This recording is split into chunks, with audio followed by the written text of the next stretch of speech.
Assalamualaikum warahmatullahi wabarakatuh. Perkenalkan, nama saya Kirana Puspita Rizwa dari Prodi BPSIB semester 2. Saya akan menjelaskan tentang hakikat morfologi, istilah teknis morfologi, dan prinsip pengenalan morfem.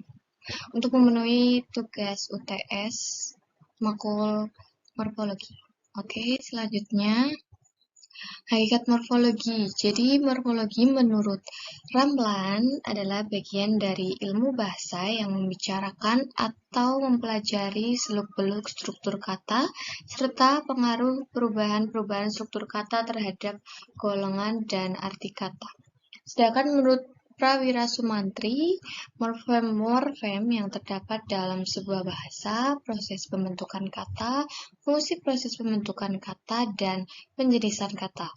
Menurut Verhaar, cabang linguistik yang mengidentifikasi satuan-satuan dasar bahasa sebagai satuan gramatikal. Jadi, kesimpulannya, morfologi adalah cabang ilmu linguistik yang mempelajari tentang seluk-beluk morfem dan kata. Selanjutnya, hubungan morfologi dan leksikologi. Jadi, leksikologi itu ilmu yang mempelajari tentang seluk-beluk kata. Ya, jadi pemakaian kata serta artinya seperti yang dipakai oleh masyarakat pemakai bahasa. Jadi, ini tuh kayak ilmu tentang kamus. Kalau misalkan kata minum. Kalau di kamus, kata minum artinya minum itu memasukkan air ke dalam mulut. Jadi, ya, untuk pemakaian bahasa dalam masyarakat tertentu, contohnya gedang dalam bahasa Jawa itu bermakna pisang, tapi kalau di bahasa Sunda itu bahasanya artinya pepaya. Jadi berarti sesuai pola bahasa masyarakat gitu. Morfologi dan leksikologi itu sama-sama mempelajari tentang seluk-beluk kata.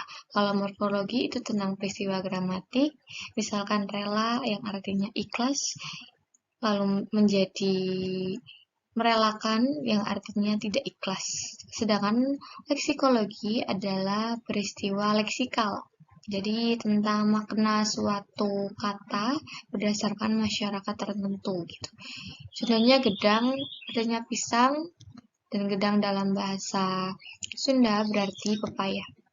Selanjutnya, morfologi berdekatan dengan etimologi. Jadi, etimologi adalah ilmu yang menyelidiki seluk-beluk asal-usul kata secara khusus, sedangkan morfologi menyelidiki seluk-beluk asal-usul kata yang disebabkan akibat sistem bahasa umum. Contohnya, kata pakai terbentuk kata menjadi pakaian, terpakai, memakai, dipakai, berpakaian. Dan ini terjadi karena adanya imbuhan atau afiks. Jadi adanya imbuhan ter, me, di, ber, gitu. Terus etimologi ini asal-usul sebuah bahasa berasal dari bahasa apa itu. Nah, itu yang dipelajari di etimologi. Contohnya kayak kata sastra berasal dari bahasa Sanskerta yang bermakna tulisan. Selanjutnya, morfologi dan sintaksis. Nah, sintaksis ini sama-sama membahas tentang kata, tapi bedanya di sintaksis itu kalimat itu hubungan kata dalam satu kalimat itu saling berhubungan. Jadi contohnya kayak saya merelakan dia menjadi kekasihnya.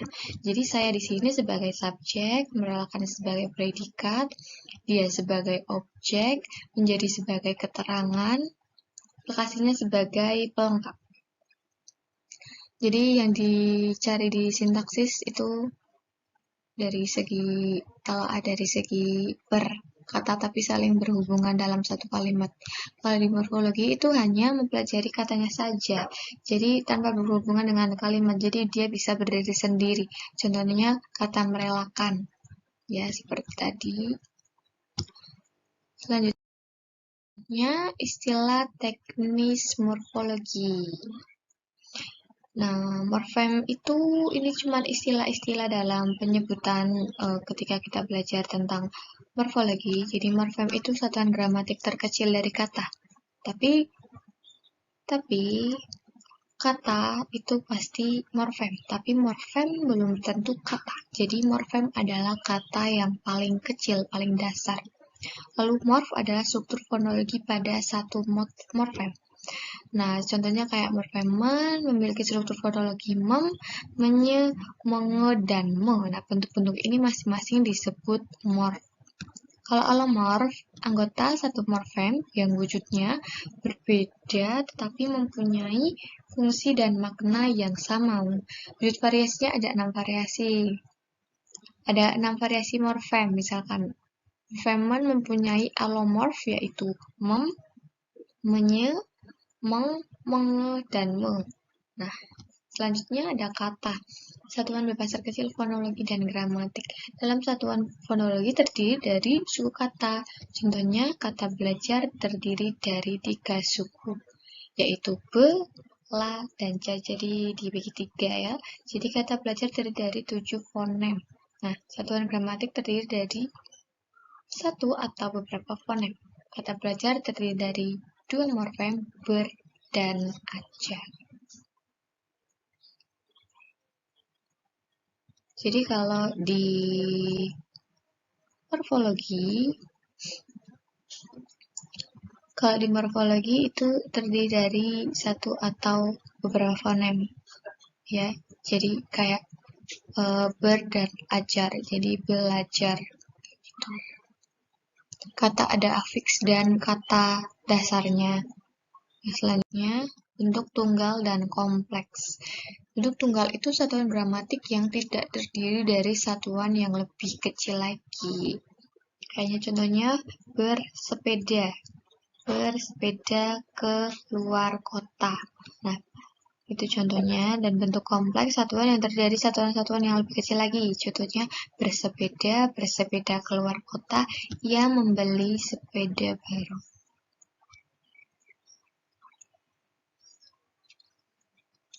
Selanjutnya, satuan gramatik bebas dan terikat. Nah, satuan gramatik bebas atau satuan bebas ini adalah satuan gramatik yang dapat berdiri sendiri dalam tuturan biasa. Jadi, kalau dia nggak ada imbuhannya, dia bisa berdiri sendiri gitu. Contohnya, rumah, gunung, pakaian, bendera, kami, mereka, harimau, kerbau, saya, begitu ya.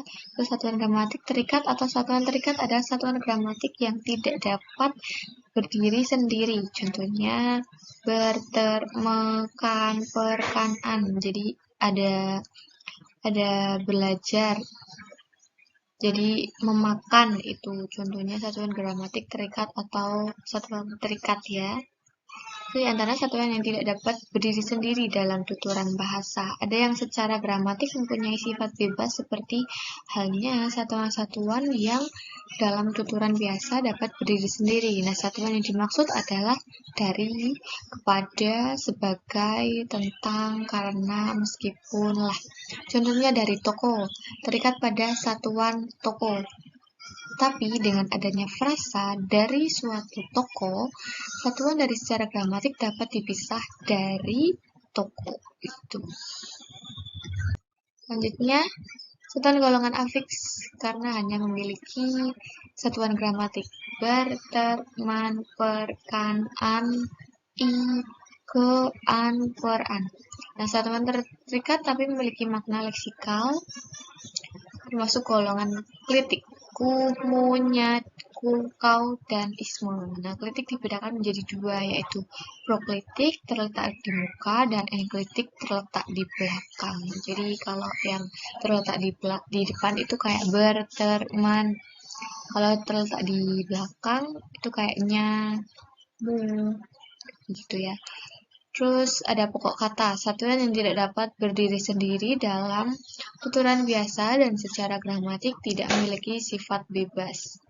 Namun satuan ini tidak dapat dimasukkan ke dalam afiks maupun klitik, karena satuan-satuan ini mempunyai sifat tersendiri, yaitu dapat dijadikan bentuk dasar. Karena itu satuan ini merupakan golongan tersendiri yang disebut pokok kata. Contohnya juang, temu, alir, dan sandar. Selanjutnya, bentuk asal dan bentuk dasar. Bentuk asal adalah satuan yang paling kecil yang menjadi asal sesuatu kata kompleks. Nah, contohnya berpakaian, bentuk asalnya pakai. bentuk asal itu kata paling ujung ya, dan dia bisa berdiri sendiri atau tunggal. Kalau bentuk dasar adalah satuan baik tunggal maupun kompleks yang menjadi dasar bentukan bagi satuan yang lebih besar. Contoh berpakaian, bentuk dasarnya pakaian. Ya, jadi contohnya lagi berperi kemanusiaan. Bentuk asalnya manusia, bentuk dasarnya peri kemanusiaan. Selanjutnya ada hierarki bahasa, yaitu untuk mencari kemungkinan-kemungkinan satuan yang satu tingkat lebih kecil daripada yang diselidiki. Contohnya berperi kemanusiaan, satu tingkat lebih kecil peri, lalu kemanusiaan terdiri dari ber dan kemanusiaan. Dan kemanusiaan yang terdiri dari ke dan an dan manusia. Selanjutnya,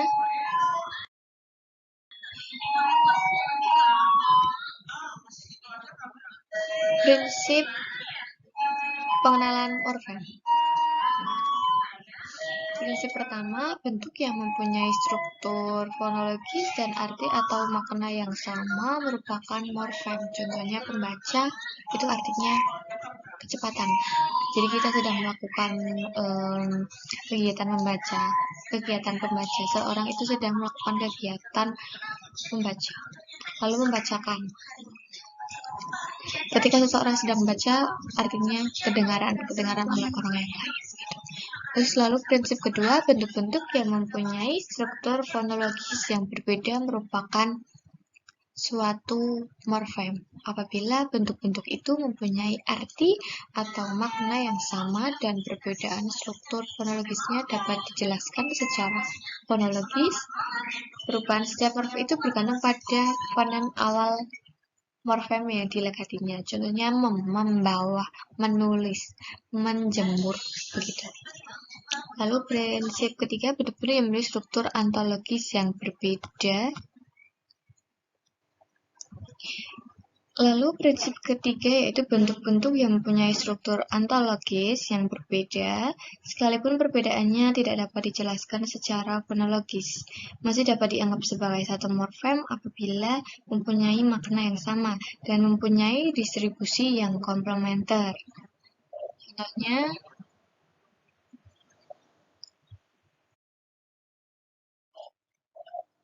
Contohnya berkarya, bertani, bercabang. Bekerja, berteriak, beserta kedudukan afiks ber yang tidak dapat bertukar tempat itu yang disebut distribusi komplementer. Nah, prinsip keempat, apabila dalam deretan struktur suatu bentuk paralel yang suatu kekosongan, maka kosongan itu merupakan morfem.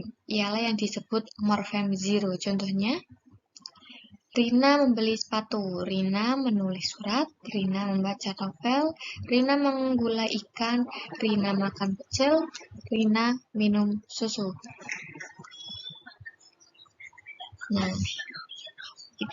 Semua itu kalimat itu berstruktur SPO. Predikatnya tergolong ke dalam verba aktif, intransitif, lalu pada kalimat A, B, C, dan D, verba aktif transitif tersebut ditandai oleh men.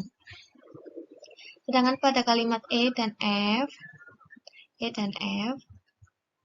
verba aktif intransitif itu ditandai kekosongan men. Jadi nggak ada kekosongan, itu merupakan morfem yang disebut morfem zero. Lalu prinsip kelima,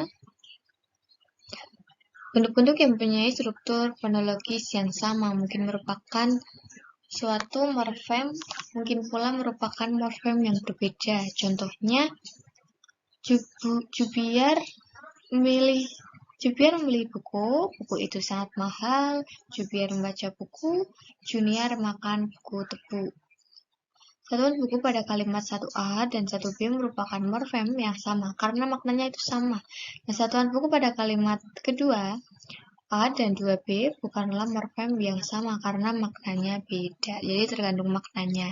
Lalu yang terakhir, prinsip ke-6, setiap bentuk yang tidak dapat dipisahkan merupakan morfem. Ini berarti bahwa setiap satuan gramatik yang tidak dapat dipisahkan lagi atas satuan-satuan gramatik yang lebih kecil adalah morfem. Misalnya, satuan ber dan lari pada berlari, ter dan tinggi pada tertinggi, tidak dapat dipisahkan lagi atas satu yang lebih kecil. Oleh karena itu, berlari, ter, dan tinggi adalah morfem. Oke.